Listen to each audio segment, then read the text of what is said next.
Selamat berjumpa lagi, masih bersama saya. Pada hari ini kita akan belajar bersama tentang pendidikan agama Katolik tingkat SMP kelas 9, kurikulum 2013. Orang beriman membangun persaudaraan dengan semua orang. Untuk video pembelajaran hari ini, bagian yang pertama yaitu tentang kemajemukan agama dan kepercayaan. Silakan kalian untuk menyiapkan buku catatan dan alat tulis untuk meringkas dan mencatat bagian-bagian penting dari pembelajaran hari ini. Sebelum kita lanjutkan pembelajaran hari ini, marilah kita siapkan hati kita untuk membuka dengan doa. Demi nama Bapa dan Putra dan Roh Kudus. Amin.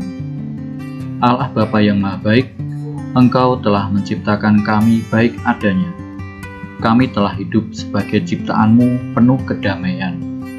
Ajarlah kami untuk saling mengasihi, saling menyayangi sebagai satu saudara, walaupun di antara kami ada perbedaan.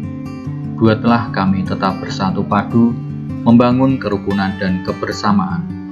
Demi Kristus Tuhan dan Juru Selamat kami. Amin. Demi nama Bapa dan Putra dan Roh Kudus. Amin. Anak-anak yang berbahagia, bab 5, orang beriman membangun persaudaraan dengan semua orang. Dalam bab ini akan dipelajari beberapa hal berikut ini. Akan kami bagi menjadi 2 video, dan untuk hari ini kita akan membahas tentang kemajemukan agama dan kepercayaan berbeda tetap satu tujuan. Lalu untuk video yang bagian kedua,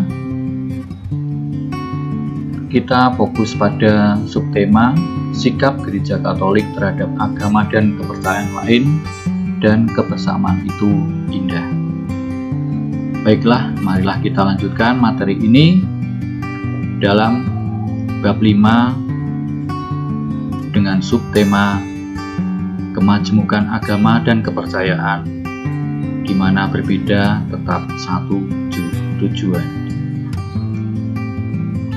Kompetensi dasar: menghargai sikap hormat dan persaudaraan sejati dengan penganut agama dan kepercayaan lain.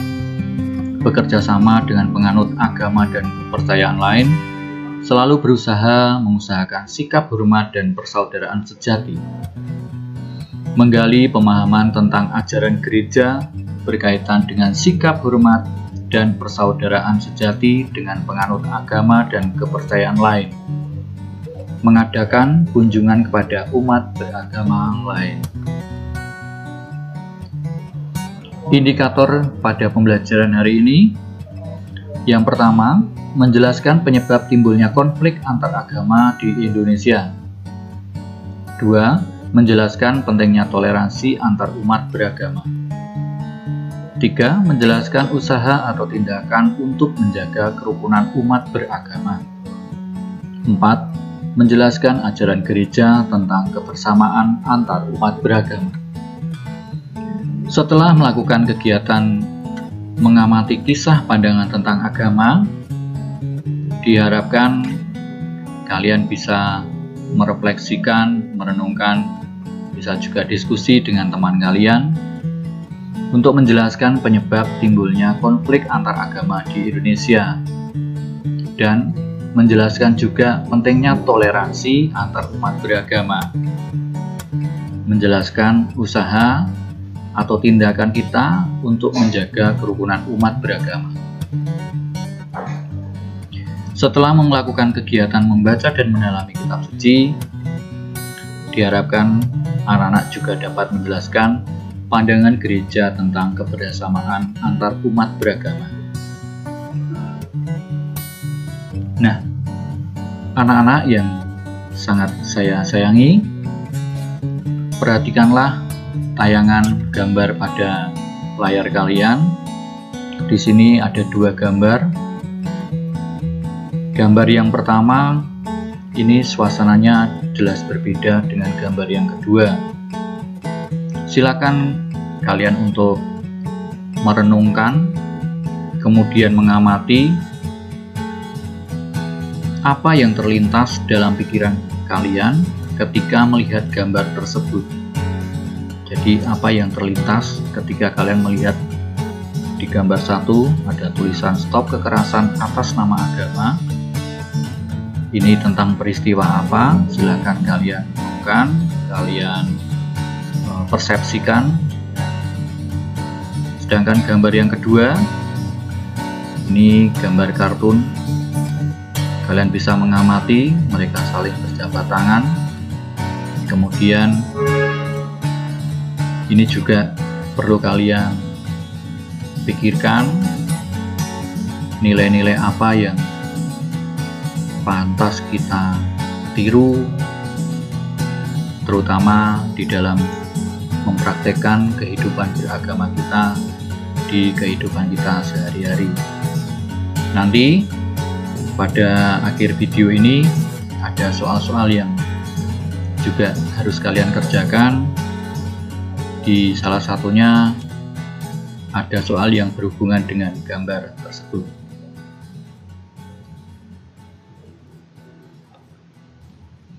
Kemajemukan agama dan kepercayaan berbeda tapi satu tujuan. Anak-anak, kita tahu bahwa kehidupan yang damai, rukun, dan penuh dengan kasih adalah merupakan situasi yang didambakan oleh setiap orang dan setiap agama. Itu juga mengajak serta mengajarkan berbagai usaha untuk mewujudkan semua itu.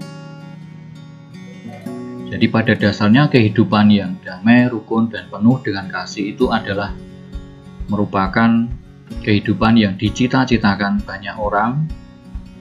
Di dalam agama pun mereka juga mengajarkan, mendambakan situasi yang seperti itu. Oleh karena itu, segala macam bentuk perbedaan yang ada antara agama yang satu dengan yang lain hendaknya bukan menjadi sebuah alasan untuk saling membenci atau saling menjatuhkan atau saling bermusuhan. Karena memang realitanya di sekitar kita itu ada agama-agama yang tidak sama dengan agama kita. Di Indonesia juga agama itu beragam. Tetapi pada dasarnya semua itu mereka mengajarkan bahwa kehidupan yang damai, rukun, dan penuh dengan kasih itu merupakan situasi yang didambakan secara bersama. Namun kadang kita melihat, mengamati situasi yang ada di media sosial atau di televisi, di mana sering terjadi adanya pertikaian antara satu agama dengan agama yang lain, sehingga itu bisa mengakibatkan situasi keadaan menjadi tidak damai, tidak rukun. Padahal sejatinya bahwa keadaan kehidupan yang damai, rukun, dan penuh dengan kasih itu merupakan situasi yang didambakan secara bersama. Namun karena ada sifat-sifat tertentu dari manusia sehingga berakibat bahwa kehidupan itu menjadi tidak harmonis.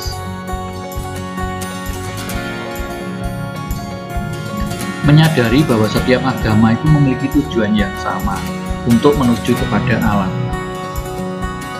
Walaupun memiliki banyak perbedaan, namun setiap agama itu sebenarnya mempunyai tujuan yang mulia yang sama, yaitu mengantar dan membimbing kita, para penganutnya, untuk menuju kepada kebaikan dan kebenaran yang memungkinkan kita semua berbahagia, baik di dunia maupun di kehidupan yang akan datang. Memang tata caranya berbeda, ibaratnya jalan yang ditempuh berbeda, namun tujuan yang ingin dituju itu tugasnya sama. Ini yang perlu kita sadari bersama-sama sebagai seseorang yang menganut suatu agama. Apa sebenarnya yang menjadi faktor penyebab konflik atau pertikaian antar umat beragama? Yang pertama, adanya ambisi dari penganut atau pemimpin agama yang ingin memperjuangkan kepentingan tertentu dengan mengatasnamakan agama dan keyakinan sebagai alasan untuk mengadakan pertikaian antar umat beragama. Biasanya yang terjadi bahwa ambisi pemimpin, ambisi seorang pemimpin ketika mereka mempunyai kepentingan tertentu untuk keuntungan mereka sendiri, lalu kemudian dikemas dalam bentuk agama supaya apa? Supaya penganutnya banyak. Sehingga tujuan yang ingin dicapai pemimpin tersebut tercapai. Nah, kadang ini juga bisa menimbulkan konflik karena fanatisme salah satu agama itu kemudian mereka menyinggung dengan agama yang lain, sehingga akibatnya bahwa kehidupan menjadi tidak harmonis. Yang kedua, kurangnya umat memahami dan mendalami agamanya secara benar, sehingga mudah dihasut dan diprovokasi oleh pihak lain yang mempunyai niat yang jahat. Jadi, kurangnya mendalami agamanya secara benar. Kemudian, mudah dihasut dan diprovokasi oleh pihak-pihak tertentu yang ingin berbuat jahat dengan memanfaatkan agama. Yang C, fanatisme beragama yang berlebihan, yang disertai dengan sikap dan pandangan negatif terhadap agama lain. Fanatisme yang berlebihan, jadi menganggap bahwa agama yang lain itu agama yang tidak baik. Nah, sikap-sikap yang seperti ini, yang berlebihan begini, ini bisa menyinggung perasaan dari orang yang mempunyai agama lain. Sehingga bila dibiarkan, maka nanti jelas akan menyebabkan sebuah konflik antar umat beragama. Yang D, kurang mengenal atau tidak mau mengenal agama dan kepercayaan lain, sehingga selalu mengukur kebenaran berdasarkan agamanya sendiri.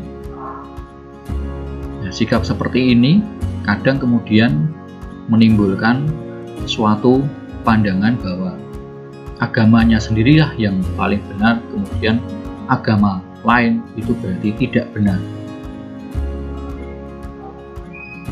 Yang E, menganggap agama dan kepercayaan lain sebagai ancaman terhadap agama yang dianutnya. Ini biasanya terjadi karena persaingan antara satu agama dengan agama yang lain.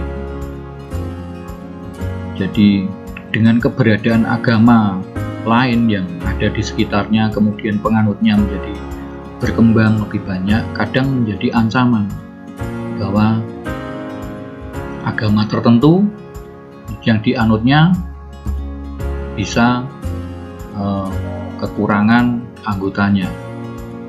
Nah, di sini berarti keberadaan agama yang lain itu menjadi sebuah ancaman. Ini juga sifat seperti ini dapat menimbulkan konflik atau pertikaian antar umat beragama. Umat beragama yang satu bisa saling membenci dengan umat beragama lain, dan ini tidak pantas, tidak patut kita contoh, karena kehidupan akan menjadi tidak rukun, tidak damai dengan adanya sebuah konflik atau saling membenci di antara umat beragama. Yang F, kurang cepatnya penanganan aparat pemerintah dalam menangani isu-isu SARA, sehingga menimbulkan masalah yang lebih besar. Ketika terjadi masalah kecil tentang konflik antar umat beragama, jika tidak segera ditangani oleh pemerintah, ini bisa menimbulkan masalah yang lebih besar. Karena masing-masing agama itu mempunyai penganut yang jumlahnya tidak sedikit. Dan ini mudah sekali terjadi di sekitar kita bila masing-masing agama, kemudian antara pemerintah juga kurang cepat di dalam menangani sebuah masalah yang timbul. G, adanya kecemburuan sosial dalam hal tertentu, misalnya dalam hal kesejahteraan hidup, sehingga memakai agama untuk melampiaskan kesalahannya. Adanya kecemburuan sosial, kesenjangan sosial, perbedaan kesejahteraan hidup antara satu umat dengan umat yang lain, dengan satu agama dengan agama yang lain, ini juga dapat memicu terjadinya konflik antar umat beragama. Nah, dari hal-hal yang sudah saya jelaskan tadi, lalu apa yang dapat kita lakukan, dapat kita usahakan untuk tetap menjaga kerukunan antar umat beragama? Mengingat bahwa kerukunan antar umat beragama itu penting dan sejatinya sangat didambakan oleh hampir semua umat yang ada di sekitar kita. Yang pertama, berusaha untuk berteman dengan semua orang dengan tanpa membedakan agama dan kepercayaan. Kemudian yang kedua, selalu berpandangan secara positif terhadap orang lain, termasuk yang berbeda agama. Tiga, mau hidup rukun dan saling membantu antar umat beragama. 4. Saling memberikan salam dan ucapan selamat pada teman yang merayakan hari besar agamanya. 5. Menghargai ajaran dan juga peribadatan dari agama lain. Ada toleransi, ada saling menghormati. Ini yang merupakan usaha yang sepatutnya kita lakukan agar tercipta sebuah kerukunan antar umat beragama. Sehingga dengan demikian, bila antar umat beragama satu dengan yang lain itu terjadi kerukunan, maka kehidupan suasana yang damai, hidup rukun, saling mengasihi itu bisa tercipta, sehingga tujuan dari semula bahwa kehidupan yang baik itu akan dirasakan oleh semua. Nah, anak-anak, setelah kita menyimak, kita mempelajari tentang persoalan kerukunan umat beragama tadi, berikut ini ada 5 soal yang bisa kalian kerjakan di buku kalian. Soal yang pertama, situasi seperti apa yang menjadi dambaan setiap umat beragama? Tolong nanti setiap kalian menjawab itu tolong dijelaskan, ya, dijelaskan secara panjang lebar. Kemudian nomor 2, tuliskan apa yang terlintas dalam benak kalian setelah mengamati gambar 1 dan 2. Gambar 1 dan 2 yang sudah kita amati bersama tadi. 3, apakah perbedaan agama dan keyakinan itu dapat sebagai alasan untuk saling membenci? Jelaskan mengapa demikian jawaban kamu. Nomor 4, faktor apa saja yang membuat perpecahan atau konflik umat beragama? 5, usaha apa yang dapat dilakukan untuk menjaga kerukunan umat beragama? Nah, itu anak-anak ada 5 soal yang bisa kalian kerjakan di buku kalian. Jika kalian mengalami kesulitan, kalian bisa berdiskusi dengan teman kalian, atau kalian bisa menyimak kembali video pembelajaran hari ini. Dan marilah kita siapkan hati, kita tutup pembelajaran hari ini dengan doa. Demi nama Bapa dan Putra dan Roh Kudus. Amin. Allah Bapa yang penuh kasih, kembali kami mengaturkan puji syukur kehadirat-Mu, sebab Engkau telah membimbing kami dalam belajar hari ini. Kami bersyukur atas pelajaran hari ini. Ajarlah dan bimbinglah kami Tuhan, agar kami mampu mewujudkan sikap toleransi, menghargai agama lain sebagai saudara, yang juga menuntut kami semua menuju kepada-Mu. Engkau kami puji ya Tuhan, kini dan sepanjang masa. Amin. Demi nama Bapa, Putra, dan Roh Kudus. Amin. Terima kasih untuk semua yang sudah mengikuti menyimak video pembelajaran hari ini. Jangan lupa untuk like dan subscribe, juga getarkan loncengnya supaya kalian dapat selalu mengikuti perkembangan video yang bermanfaat dari channel ini. Terima kasih. Berkah dalam.